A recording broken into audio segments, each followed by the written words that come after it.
Well, good morning, everybody. I am so happy to be here today and so thrilled to be able to swear in our new Secretary of Defense, and we are honored to have him. Now, before we do that, I have to say a few words of appreciation.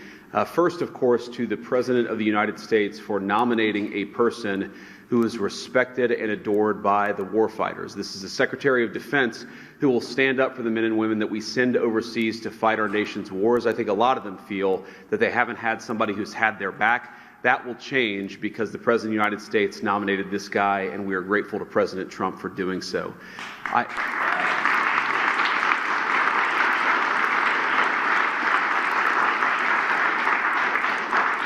I also want to say thank you to my Senate colleagues. It turns out we couldn't spare one, and all of you did an incredible job. In particular, my dear friend Roger Wicker, thank you for shepherding Pete through the committee. Roger did a great job.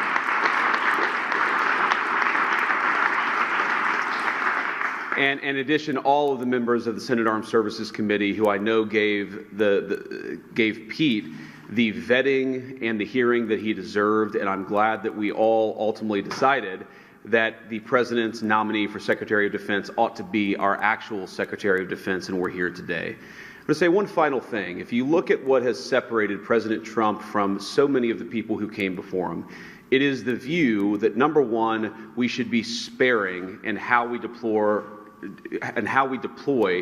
our most precious resource, which is the men and women who are willing to put on the uniform and put their life on the line for this country. We shouldn't send them everywhere, but two, when we do send them anywhere, we ought to empower them with the tools necessary to fight and win quickly and come home afterwards. And that is what sets this administration apart, and that's what Pete Hegseth represents.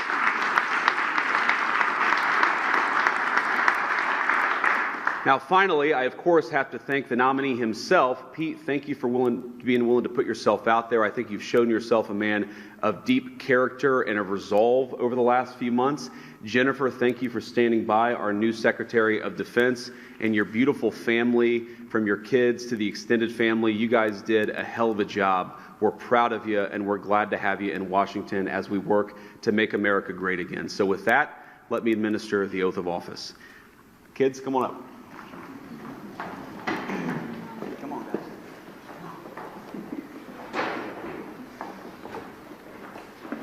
All right. Put your hand on the Bible. Raise your right hand and thumbs down. After me.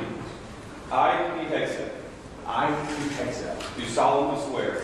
Do solemnly swear. That I will support and defend the Constitution of the United States. That I will support and defend the Constitution of the United States. Against all enemies, foreign and domestic. Against all enemies, foreign and domestic. That I will bear true faith and allegiance to the same. That I will bear true faith and allegiance to the same. That I take this obligation freely. That I take this obligation freely. Without any mental reservation or purpose of evasion. Without any mental reservation or purpose of evasion. And that I will well and faithfully discharge. And that I will well and faithfully discharge. The duties of the office on which I am about to enter. The duties of the office of which I am about to enter. So help me God. So help me God. Congratulations.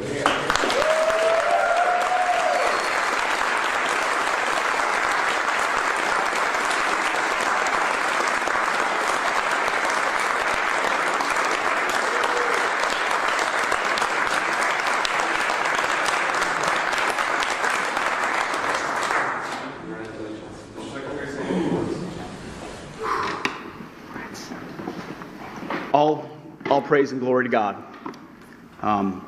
His will be done, and we're grateful to be here. And as I said in my hearing, it was Jesus and Jenny.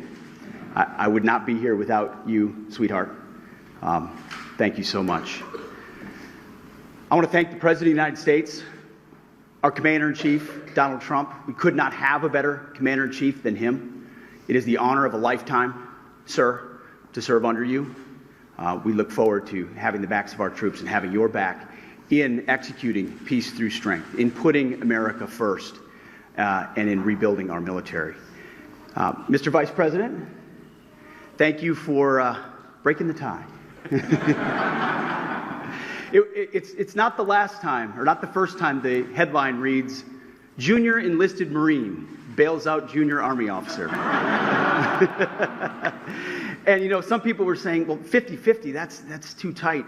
And Senator Mark Wayne Mullen was nice enough to take my kids up to the gallery to watch the actual moment that the vice president sealed the deal. And they came running in. They said, Dad, instead of being sad about 51-50, they said, Dad, you won in overtime. That's the perspective I like. So thank you throughout this process, Mr. Vice President, for being incredible.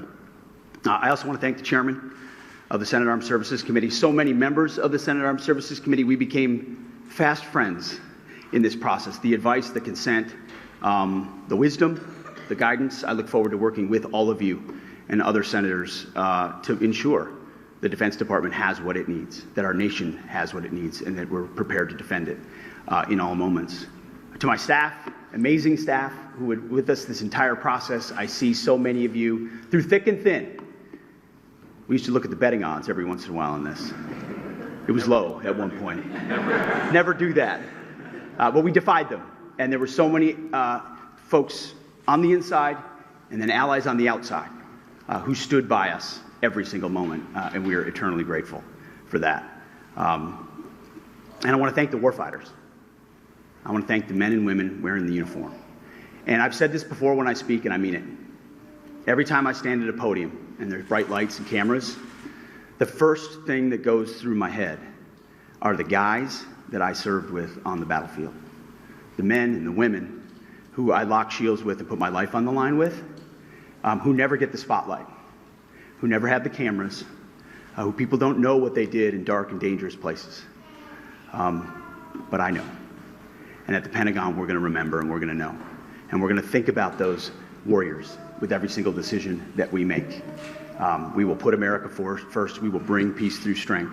And the three principles I talked about are what we will bring to that Pentagon. Restore the warrior ethos in everything that we do.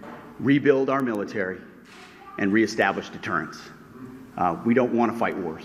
We want to deter them, as you said. And we want to end them responsibly. But if we need to fight them, we're going to bring overwhelming and decisive force to close with and destroy the enemy and bring our boys home.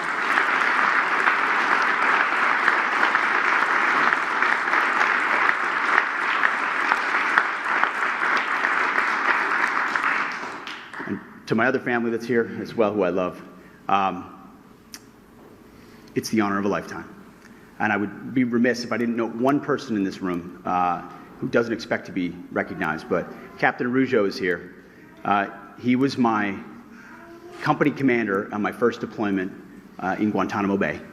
He was there on June 3rd, 2003, when I first swore in as a second lieutenant at Princeton University, and he swore me in. And I wanted to make sure he was here today with me as well. Thank you very much.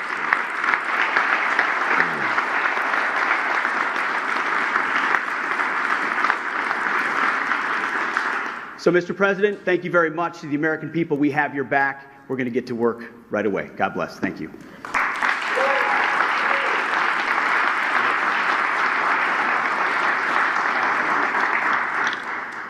All right, I guess that's it. Any questions? Why should women in the armed service trust you? Guys, let me answer that for the new secretary. All people in our armed services should trust him because he looks out for them and he's going to fight for them. And he's going to make sure that we have the kind of military that we can all be proud in, that we can all be proud of, and that, again, when we send it to do a job, we do it well, we do it quickly, and then we get the hell out. And that's what Secretary Hegseth is going to bring to the Department of Defense. Anything else? Are you worried about any of the nominees coming really close to the line as we saw with Hegseth last night?